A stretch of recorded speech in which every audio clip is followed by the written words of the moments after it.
Welcome back, guys. So in this video we're going to be going over the derivative of exponential functions. And just a quick reminder, what an exponential function is when you have a number raised to a variable. Alright? So let's go ahead and get started on these derivatives. So before we get started into the rules of exponential functions, we're going to go ahead and discuss one point. The ln of e, right? What is the ln of e? And that is equal to 1. And that is something that actually becomes very handy when we discuss our derivative rules. So a classic exponential, we're just going to have b to the u, right? B raised to a power u. Whenever we derive that, the derivative is going to be bu, or b to the u, right? We're going to rewrite the same exponential. Then we're going to multiply it by the ln of the base. So the ln of the base, whatever that is, whatever number that is. And then we're going to multiply it by the derivative of the exponent, right? So this right here is going to be the derivative of exponent. That is the u in this case, right? That is going to be our u function that we're going to have.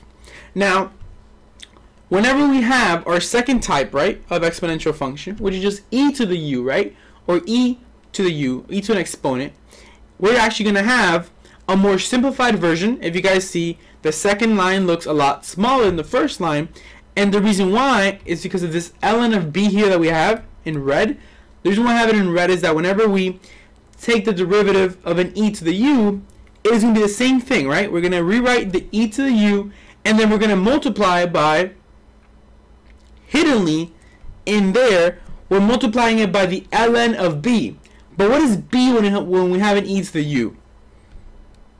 B is e. And we go back to our point here that the ln of e is just equal to 1. Therefore, it's just kind of invisible and our function looks nicer. But regardless, we still multiply by the derivative of the exponent, which is the du over dx, right? So real quick, all these crazy formulas, what they just want to tell you is that whenever you have the derivative of an exponential, you rewrite the exponential. It's going to be the exponential again rewritten. And then you multiply by the ln of the base, and then you multiply by the derivative of the exponent. So that's kind of what we have here. You rewrite the exponential, multiply by the ln of the base, and then you multiply by the derivative of the exponent. So here, the harder the exponential is, it is just depending on the exponent, right? So we're only going to get really, really hard exponential derivatives if the exponents are really, really complex, right? Unless I want to be like really, really mean and throw in like a quotient rule for our exponent. That would just be way too bad. But let's go ahead and check out an example on how we can do this. So here we have y equal to 3x, which I just thought this would be a nice place to warm up on this derivatives. So if I were to take the derivative of 3 to the x, I'm going to just rewrite the exponential. So I get 3 to the x times ln of 3, ln of the base. You guys remember that the base, you take the derivative of the base, and now our last step is going to be multiplying times the derivative of the exponent. What is the derivative of the exponent in this case? It is just x, so it is just 1. So we're actually done. We can go ahead and rewrite this as 3 to the x, ln of 3, just get rid of that 1 there, and we're completely done. Alright? So this was kind of simple exponential, just the most basic I can get, a number raised to x. And now we can see how we can switch it up. So here, we're going to go ahead and take the derivative of this other exponential. So it's going to be f prime of x is equal to, we always start off taking the derivative of exponentials by simply having the exponential rewritten, which we just write the exponential e to the x squared again.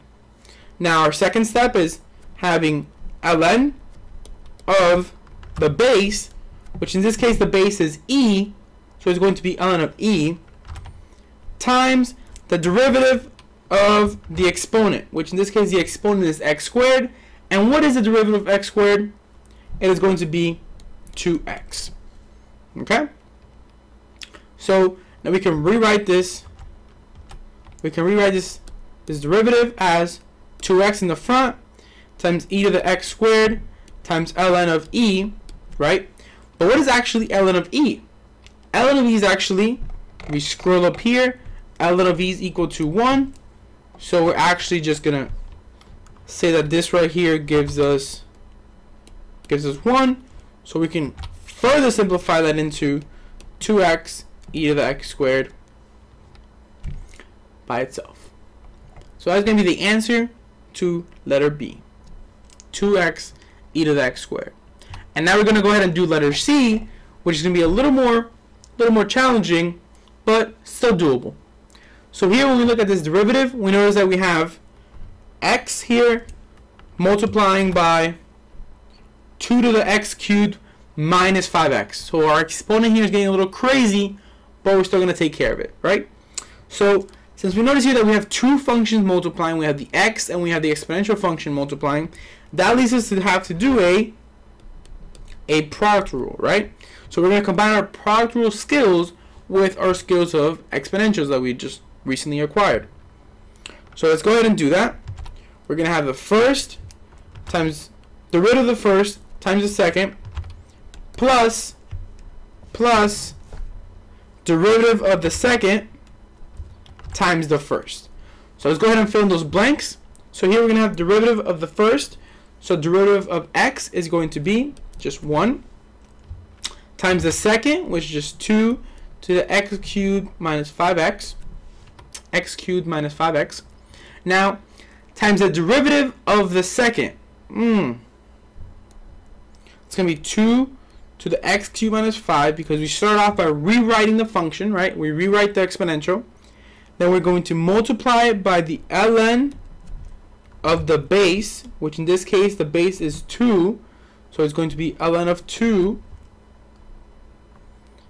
times the derivative of the exponent. The derivative of this exponent here that we have. And that is going to be 3x squared minus 5, right? So the derivative of the exponent of x cubed minus 5x is going to be 3x squared minus 5. And our last thing is we're just going to multiply that by the first, which is x. Okay? So now we're going to go ahead and simplify this. And possibly when simplifying this is as hard as it's going to get for us because we can do a little bit of messing around with this.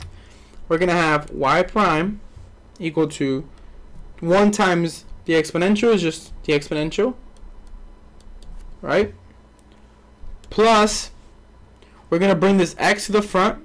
So we're going to have x times 3x squared minus 5 times the exponential.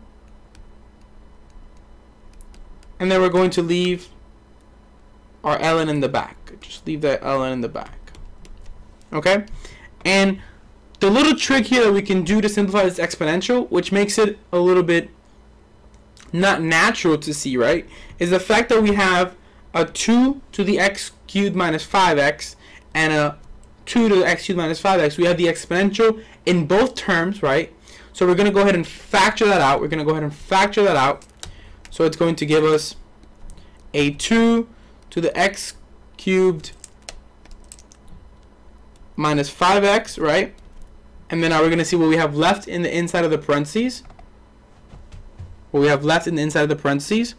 And it's going to be, from the first one, we're going to take out a 2 to the x cubed minus 5x. So we're just going to be left with 1. With 1. Plus, if we're taking this away from the second term, we're left with x 3x squared minus 5. I'm going to go away for a second. Times the ln of 2. Alright? Now I'm back. So the idea here was that the simplification trick that we did was just making sure we factor out the exponential. Okay? And now we're going to go ahead and do some practice problems on how else exponentials can be thrown at us in different scenarios. So, see you guys next time.